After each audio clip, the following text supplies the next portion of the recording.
I think early on I had the realization I wanted to be a mechanic.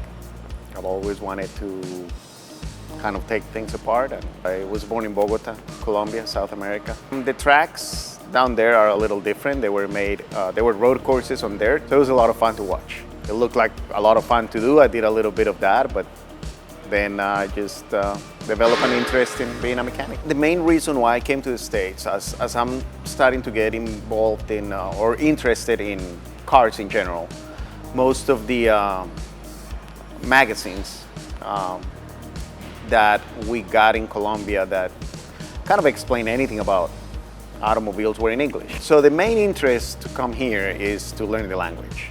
That was my main reason to come to the States. Once I'm here, obviously I had to pick something to go to school other than the language.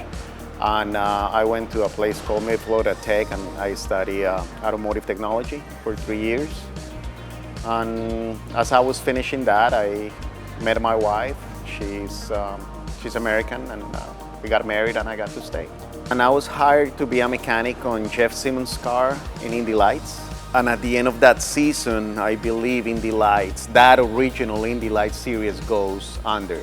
And the team offered me a job on Dario Franchitti's car in 2000.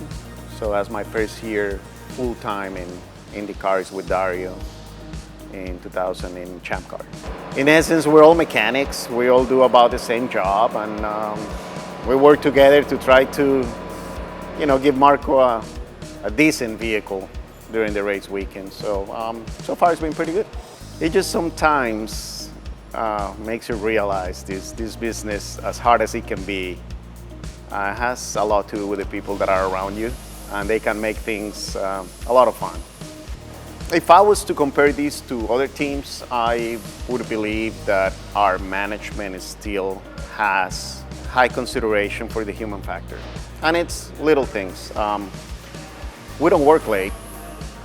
We keep hearing stories of teams that when the season gets a little tough are in their shops until 7, 8, 9 o'clock, midnight sometimes. We never do that. We get our job done. We're always out of here by 4. Every time we can take time off, they give us time off. I think they understand that the human factor of this business is very important, and you're losing that. And they have actually made an effort to keep that going in the right direction. I would still say if you're going to work in IndyCar, this is probably the team to be at.